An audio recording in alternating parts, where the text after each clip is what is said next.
Episode 18 बाबे दहर। जबरा Shahnawaz carpet के टुकड़े पे लत्ती लत्ती मारे सोफे से टेक लगाए बैठा था। आंखें पेंडोलम की तरह यहाँ से वहां झूलते शानदान पर जमी थी। नहीं, मुझे ये बताओ, ये लड़की से तुम मिले कहाँ थे? लाइब्रेरी में, तुरंत जवाब आया। तो ताल्लुक भी वहीं तक रखते। इसकी फूलों की दुकान में अपनी इमदाद डालने का ख्याल क्यों आया तुम्हें? वो सोफे के दरमियान रखी छोटी मेज पर आकर बैठा। वो तुम्हें लाइब्रेरी में मिली, दोस्ती हुई, समझ आता है। मोहब्बत भी हो गई? उम्र देखी अपनी। उम्र से क्या होता है, 18 साल का हो गया हूं मैं, और यहाँ तो 14 साल के बच्चों की भी गर्लफ्रेंड्स हैं। अंग्रेज को देखकर देसी रंग बदलता है, तुमने सुना नहीं? वो बगैर रस लिए बोला। ऐसी कोई मिसाल एग्जिस्ट नहीं करती। जुल्फ ने सेब की काश उंगलियों के दरमियान थामते ऐलान किया। ठीक है, तुम्हारी इस 1.5 साल मोहब्बत पे मुझे कोई इतराज नहीं, मगर इतराज इस बात पे है कि तुम इस पर इतना पैसा क्यों जाया करवाते हो? अगर इस पर पैसा खर्च हो रहा है, ये पैसों का ज़िया नहीं, तज़ीम है। कल जिस माशरे में शिरकत की थी, इसका असर हो रहा था। तो भाई, तू अपने पैसों से तज़ीम दे या ताज़ियत? इस बेकार फूल खरीदने के लिए हम क्यों पैसे भरे? इस 1 महीने में 3 बार ऐसी अजीब फूल ले आई है वो। अब्बा मुझसे हिसाब मांगते हैं, मैं क्या बताऊं? अपनी लड़की तो कभी आंखों से देखी नहीं, दोस्त की लड़की पे पैसा लुटा रहा हूं मैं, और लड़की भी वो जिसे दोस्त की इश्क खर्ची का इल्म भी नहीं। शानदान जरा सा आगे को हुआ, जबरात के कंधे पर हाथ रखा। देख भाई, शाहजहां की कब्र को लात मत मार। तू जबराज है, अजीमुशान शहंशाह नहीं। होश कर, होश। वो थक कर पीछे हुआ। जबराज ने इसका हाथ हटाया, फिर जुल्फ को देखा, फिर सुल्तान को। तुम सारे अमीर लोग हो और मैं गरीब। अगर चंद पाउंड तुम लोगों ने खर्च कर भी लिए तो क्या बिगड़ जाएगा? बेचारी के फूल बिक जाएंगे। अगर ना बिके तो इसको कितनी टेंशन होगी। तो वो चंद पाउंड तुम पर खर्च होने चाहिए ना, ताकि हमारा दिल भी ठंडा हो। लड़की ना हुई, सर का दर्द हो गई। शांतान बड़बड़ाया। जब इस पर खर्च होते हैं तब मेरा दिल ठंडा होता है। जबराज तुर्की बतुर्की बोला। शांतान ने इसका मुंह देख कर रह गया। अब के सुल्तान भी अपनी जगह से उठकर बैठा।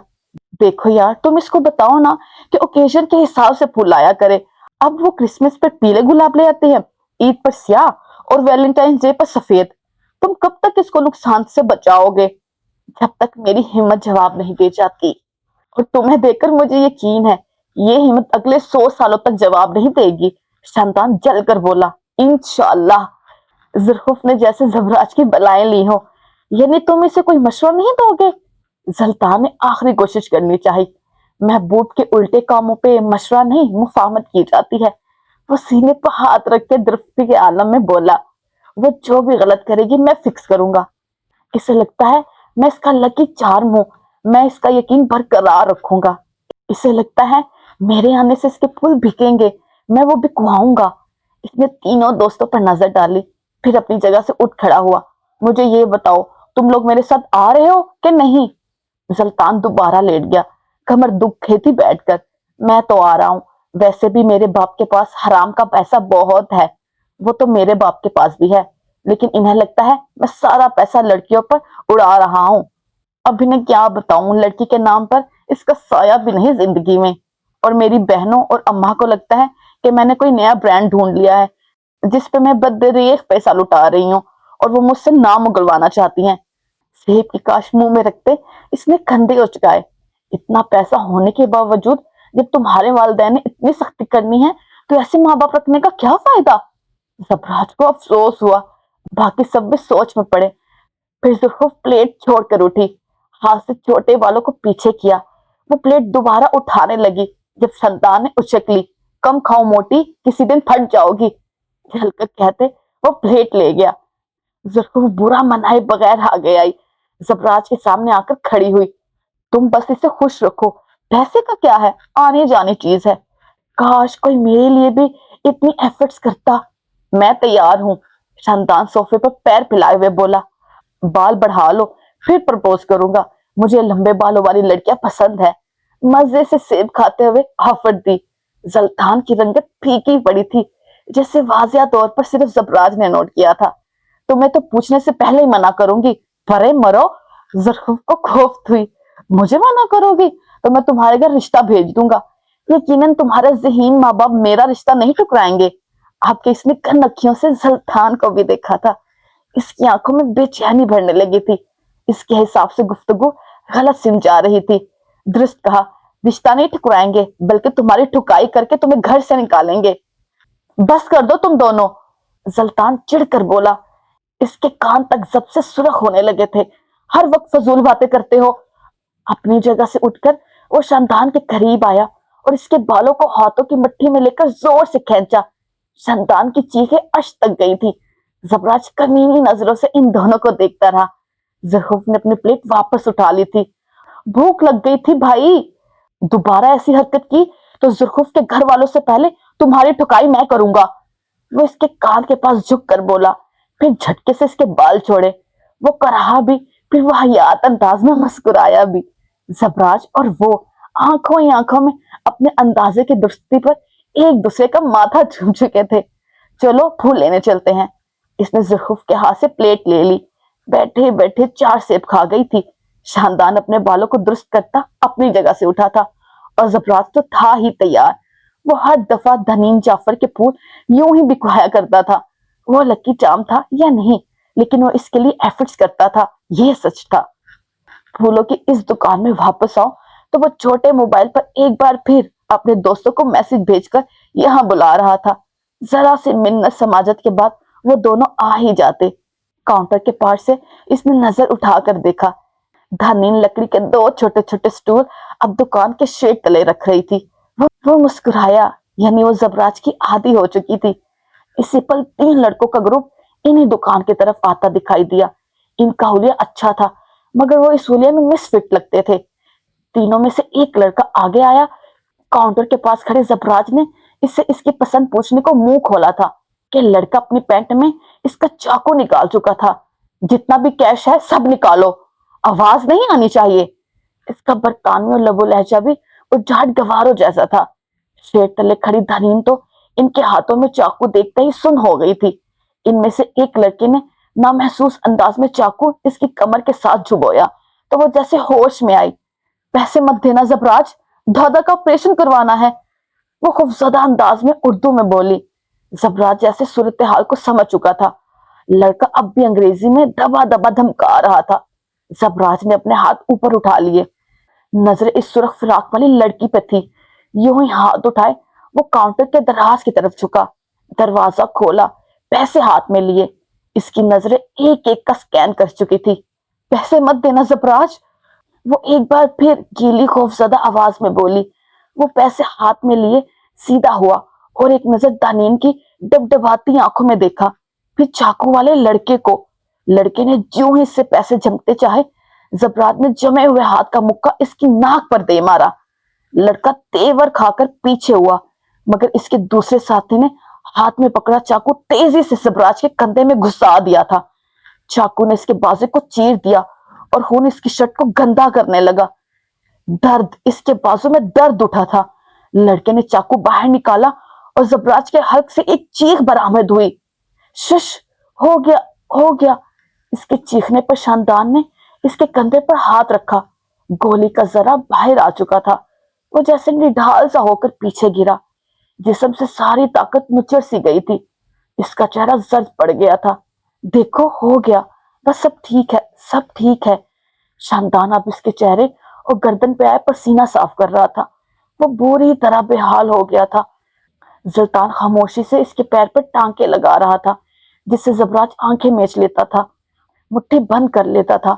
जुल्तान के अंदाज में अनाड़ीपन नहीं था। वो किसी माहिर की तरह ये काम कर रहा था। हसन के बाजू की गोलियां निकालने की ऑफर भी वो कर चुका था, मगर बाजू के जिस हिस्से में से गोलियां लगी थी, जरा सी कोताही पर वो मफलूज भी हो सकता था। सो सुल्तान बाज रहा। इसके पैर के गिर सफेद पट्टी बांधकर वो पीछे हुआ। चंद पल गौर से इसके पैर को देखता रहा, फिर धीरे से बेख्तियार सा होकर वो जबराज के पहलू में लेट गया। सुकून था कि क्या, इस कड़े वक्त में भी इसे दोस्त के साथ मिल रहा था। इन्हीं के ताकीद में शानदान भी जबराज की दूसरी तरफ इसके पहलू में लेट गया। इनके सर के साथ सर जोड़े। जबराज का तनफ्फुस तेज था। वो दोनों नॉर्मल थे। इनके सर जुड़े हुए थे, टांगे सीधी और आंखें छत से लगी थी। जिस्म जख्मी थे और हौसले पस्त। کافی دیر بعد سلطان دھیرے سے بولا تھا، بہرام کا ہاتھ بہت بھاری ہے، میں اگر اس کا دوست ہوتا تو اسے مارنے والا مذاق کبھی نہ کرتا۔ تمہارے پاس تو آپشنز ہے، دوست بنو یا نہ بنو، میرے نصیب میں تو وہ سالہ ہے۔ شیطان بہت جل انداز میں بولا۔ عیسیٰ کا ہاتھ ہلکا ہے لیکن میری طرف ہمیشہ مرید آتا ہے۔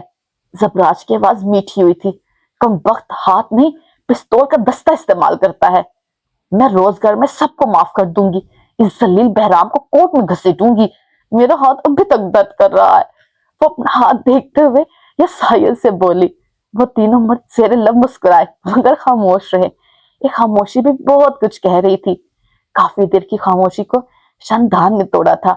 ہمیں کچھ کرنا ہوگا، حسن کی حالت بہت خراب ہے۔ شمدان کا لہجہ معدم تھا۔ کیا تمہیں معلوم ہوا ہمارے درمیان غدار کون ہے؟ زرخوف نے سلطان کی بند آنکھوں کو دیکھتے ہوئے پوچھا تھا۔ وہ چند پل خاموش رہا، پھر آہستہ سے کہا، ضروری نہیں وہ کوئی غدار ہو، وہ کوئی ایسا شخص بھی ہو سکتا ہے جس کا دل روزگار کے لیے نرم پڑ گیا ہو۔ وہ ہمارا برا نہ چاہتا ہو لیکن ہمیں یہاں لانے کے علاوہ اور کوئی چارہ بھی نہ ہو۔ ٹروجن ہارس کئی بار مجبور بھی ہوتے ہیں۔ ان سب کے درمیان صرف ایک شخص تھا جس کا دل سب سے زیادہ نرم تھا، صرف ایک شخص تھا جو دنیا کے رنگ میں نہیں رنگا تھا، صرف ایک شخص تھا جو کسی کا برا نہیں چاہ سکتا تھا، صرف ایک شخص تھا جو کٹ مر سکتا تھا مگر جھک جانا اس کی وراثت میں نہیں تھا۔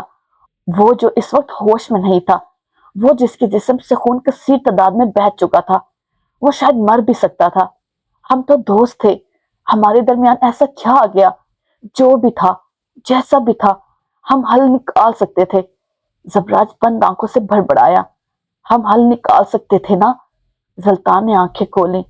حل نکالنے کے لیے بات کرنا ضروری ہوتا ہے۔ ہم بات کب کرتے ہیں؟ ہمارے درمیان بہت فاصلے ہیں۔ سلطان تلخ ہوا۔ صرف فاصلے نہیں ہیں، اب تو کوئی بانڈ ہی نہیں رہا، ہم صرف گھسیٹ رہے ہیں دوستی کو۔ شاندان نے بھی حصہ ڈالا۔ پھر سب خاموش ہو گئے۔ قصور کسی ایک کا نہ تھا، کوئی ایک خود کو بڑے الزامہ اقرار نہیں دے سکتا تھا۔ چند منٹ بعد ہر کوئی خاموش رہا۔ زرخوف اس خاموشی کے وقفے سے آئی، پھر آگے کو ہوئی، گود میں دھرے ہاتھوں کی انگلیاں باہم جوڑ لی۔ اگر حسن کی جان بچانی ہے تو ہمیں پہلا قدم لینا ہوگا، اور میں یہ قدم لینے کو تیار ہوں۔ میں وہ کروں گی جو جبر خان بولے گا، مجھے کرنا پڑے گا۔ اس نے حسن کی طرف دیکھا، اس کی چمکتی سی آنکھوں پر پردہ تھا۔ زرخوف کی آنکھوں میں ملال آ کر ٹھہرا۔ چاہے وہ غدار ہے، چاہے باغی، چاہے غارت گر، چاہے تروجن ہاؤس، مگر ان سب سے پہلے وہ حسن سلطان ہے۔ وہ میرا دوست ہے، میرا بھائی ہے، وہ میرے ہر غم میں ساتھ رہا، میں اسے چھوڑ نہیں سکتی۔ میں بھی مفاہمت کے لیے تیار ہوں، حسن کے لیے، اس کی جان کے لیے۔ ہماری وجہ سے اسے کوئی نقصان نہیں ہونا چاہیے۔ زبراج کی آواز مستحکم تھی، باقی دونوں کے چہرے سپاٹ رہے۔ وہ مفاہمت نہیں کر رہے تھے مگر انہوں نے مزاحمت بھی نہیں کی تھی، بس وہ دونوں اپنی اپنی جگہ سے اٹھے تھے۔ چند ہی پل بعد شاندان جگ سے پانی گرا رہا تھا۔ زبراج اسی پانی کو ہتھیلیوں کے پیالے میں بھرتا چہرے پر ڈالتا جاتا تھا۔ اس کے بال آگے سے گیلے ہو گئے تھے، زخمی چہرہ اب صاف تھا۔ آستین سے چہرہ خشک کرتے ہوئے اس نے شاندان کی طرف دیکھا۔ وہ اس کا ڈینم جیکٹ ہاتھ میں لیے ہوئے تھا، اور پھر آگے بڑھ کر اس نے وہ جیکٹ اس کے بازو پہ ڈالا، پھر جھک کر اپنے جوتے اتارے اور یوں ہی گھٹنوں کے بل بیٹھتے ہوئے وہ بمشکل ہی صحیح مگر اس کا ایک جوتا پہن رہا تھا، دوسرا پیر ابھی زخمی تھا۔ وہ ایک پیر میں جوتا ڈالے مسکر لگا تھا۔ زبراج شہنواز کو مفاہمت کے لیے تیار کیا جا رہا تھا، وہ مفاہمت جس کے نتیجے میں ان کے دوست کی جان بچانے جانی تھی۔ اس قید نے ان کے درمیان اتحاد پیدا کیا تھا۔ کیسا لگ رہا ہوں میں؟ وہ زخمی چہرے کے ساتھ مسکراتا ہوا عجیب لگ رہا تھا۔ زرخوف اسے دیکھتے ہوئے مسکرائی، باقی دونوں ہنس پڑے۔ وہ یہ سوال دنین جعفر سے ملنے سے پہلے پوچھا کرتا تھا، اتنے اچھے کہ اگر تم شادی شدہ نہ ہوتے تو احمد زئی تمہیں اپنی دھمادی میں لے لیتے۔ سرمئی آنکھوں والی لڑکی مسکرا کر بولی تھی۔ وہ بھی مسکرایا، زرخوف اور سلطان بھی اس کے ساتھ مسکرائے۔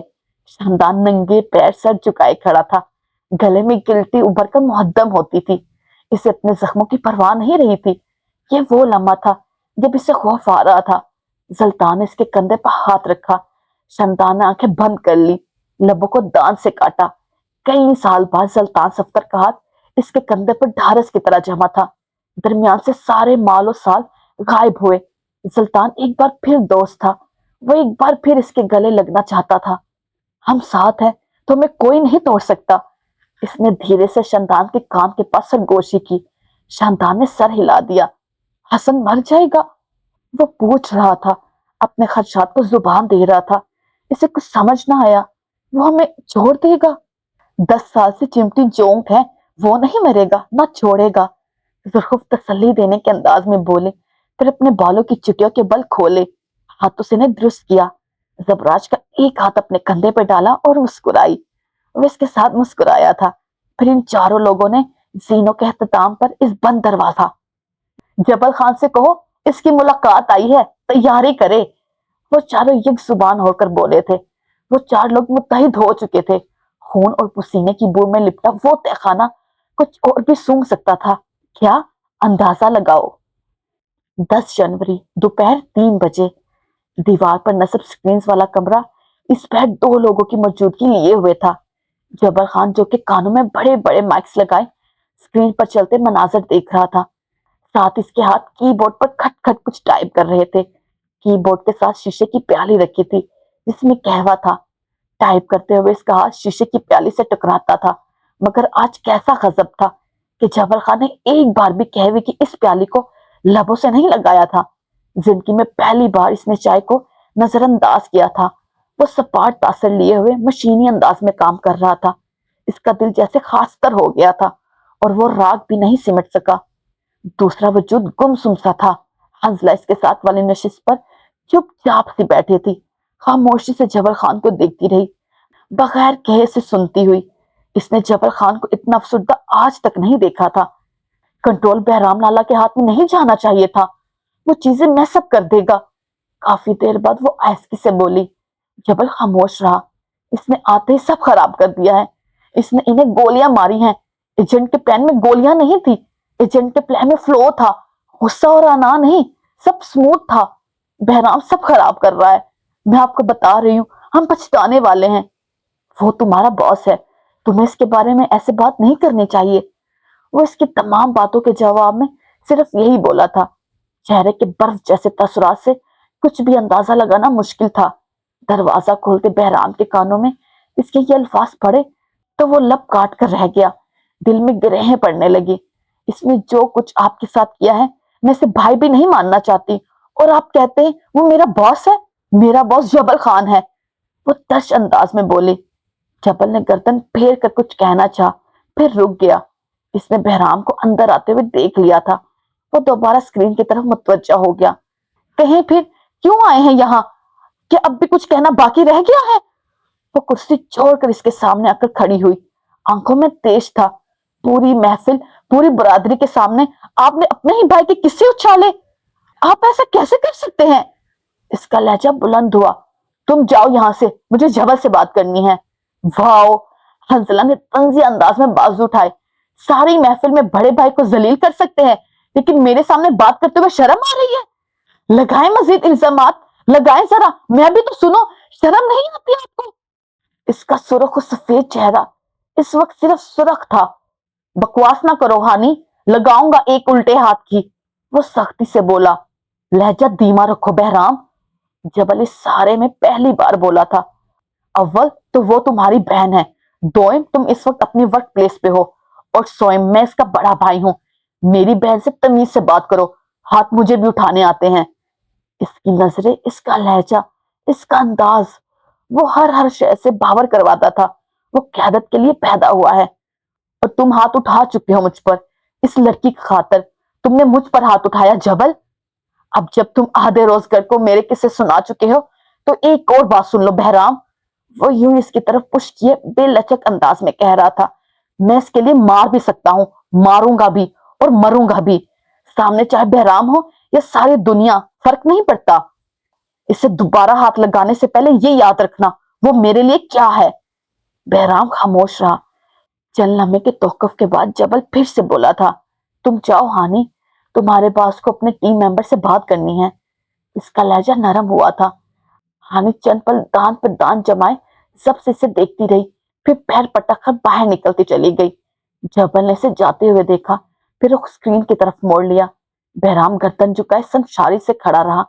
गुस्से में वो जो कर चुका था, इसका अंदाजा इसे अब हो रहा था। कम से कम जबल वो इंसान नहीं था जिसे वो नाराज करना चाहता हो। बैरिस्टर के बाजू पर गहरा जख्म है, हंसला को भेजना चाहिए। जबल स्क्रीन को जूम करते हुए कह रहा था, भेजना चाहिए क्या होता है? तुम ये कहो कि जाओ बहराम, ये काम करके आओ। मुझे आर्डर दो जबल। वो बुरी तरह बेचैन हुआ था। मैं बास नहीं हूं, मेरे पास मशवरे के इख्तियारात हैं, हुक्म के नहीं। ऐसे मत कहो यार, तुम हमेशा से मेरे बॉस हो और रहोगे। वो बेकरारी से आगे आया और जबल के कंधे पर हाथ रखा। मुझसे नाराज मत होना, मैं मोटे दिमाग का आदमी हूँ, बातें करने का फन नहीं है मेरे पास, लेकिन तुम्हारे साथ कुछ बुरा नहीं करना चाहता था। तुम मेरे साथ कुछ बुरा कर भी नहीं सकते, ये तुम्हारे बस की बात नहीं। बहराम अगले कई लम्हे कुछ कह ही ना सका। थोड़ी देर बाद वो 2 कदम आगे आया और जबल के कंधों पर अपना हाथ रखे, फिर धीरे धीरे ने दबाने लगा। जबल हर बार इसके हाथों को अपनी आंखों से लगाता था। आज वो बेहिस्सो हरकत था, हाँ, मगर आंखों में मलाल सा था। जबड़े भिंज के और दिल में दर्द उठा था। इंसान हर शय सह जाता है, मगर अपनों के दिए जख्म सहते हुए ढह जाता है।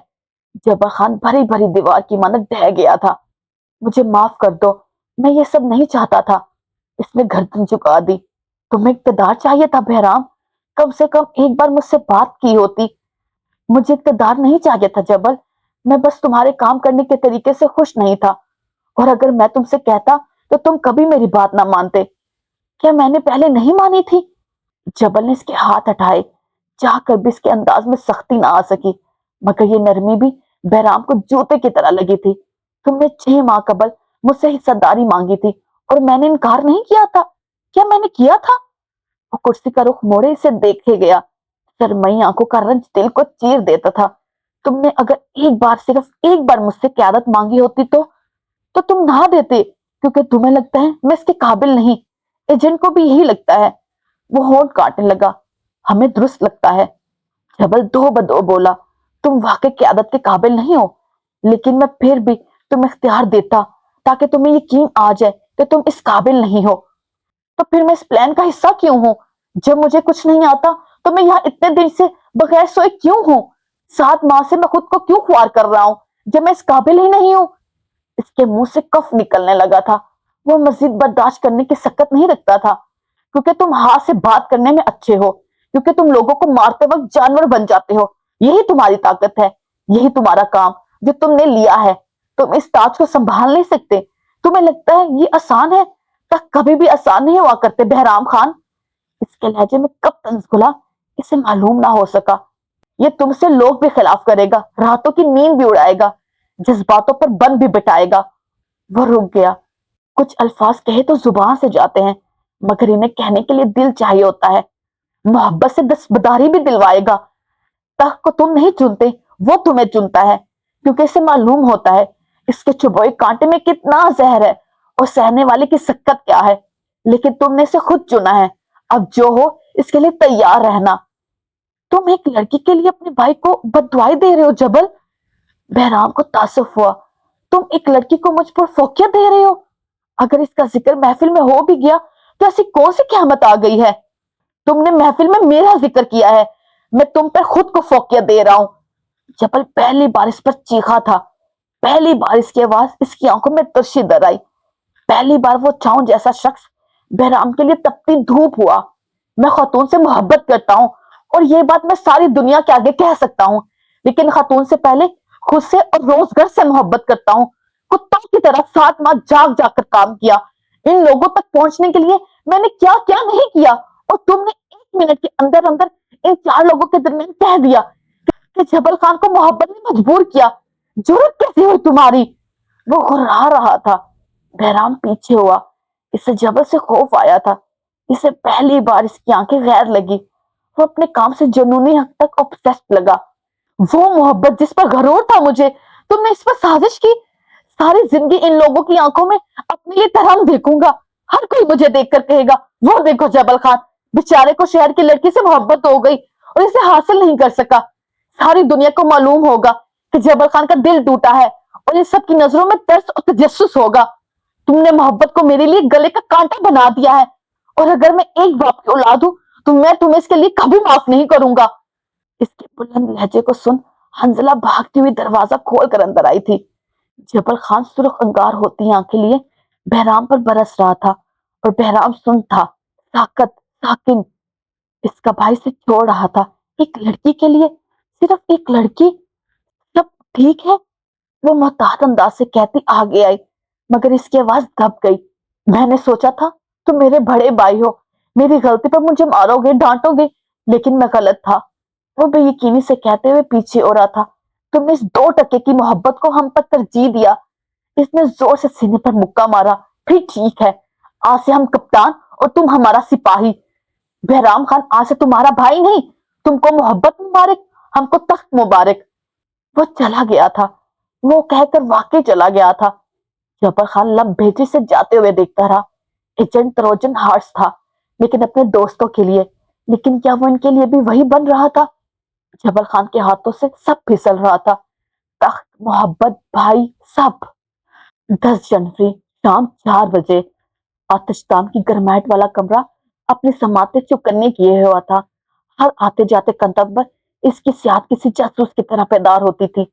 आज सरबराही कुर्सी पर जबर खान की जगह बहराम खान बैठा था, और इसके मेहमान 2 लोग थे जिसके सामने वाले सोफे पर विराजमान थे, जिनके चेहरे वो नहीं थे जो 7 जनवरी को थे। इनकी हिम्मत भी वैसी नहीं थी जैसी 7 जनवरी को थी। इन 4 दिनों ने इसके हौसले बुरी तरह तोड़ दिए थे। इन 4 दिनों ने इन्हें मजबूर सा कर दिया था, और आज वो घुटने टेकने को तैयार थे, ऐसा बहराम खान को लगता था। तुम जो कहोगे हम करने को तैयार हैं। जबराज ने बोलने में पहल की। हाथों को बाहम जोड़े, वो आंखें सीध में रखे, उठे हुए कंधों के साथ बोल रहा था, हम तुम्हारी हर बात मानने को तैयार हैं। और यूं अचानक तुम्हारा फैसला कैसे तब्दील हो गया? बहराम ने तंदी से पूछा। इसके अकब में खड़ा जबल खान खामोशी से इन दोनों के तासुरात देख रहा था। इसकी नजरें बार बार सुरखुफ के हाथ पर लगी जख्म की तरफ भटक भटक जाती थी। ओह, तो तुम्हें अब भी लगता है कि ये अचानक था? 4 दिन से तुमने हमें जानवर की तरह मारा पीटा, टॉर्चर किया, और अब तुम्हें लग रहा है ये अचानक है? जुल्फ की आवाज बुलंद हुई। बहराम ने लब भेजे। जबल के तने हुए असाब ढीले हुए। जबराज नरम था, जुल्फ तेज। Good cop, good cop. Police से किसी भी तफ्तीशी इदारे के लोग जब किसी से तफ्तीश करते हैं तो 2 ऑफिसर भेजे जाते हैं, जिसमें से एक धीमी और मारपीट पर उतर आता है, जबकि दूसरा मुजरिम की हमदर्दी बिटोरने की कोशिश करता है। मुझे यहाँ से निकलने दो बहराम खान, बाखुदा मैं तुमसे हिसाब लूंगी। तनफ्फुस से कहते हुए इसने मुट्ठियां भेज ली। तुम्हारा हाथ जलाकर गलत किया, असल कोयले तुम्हारे गले में डालने चाहिए थे।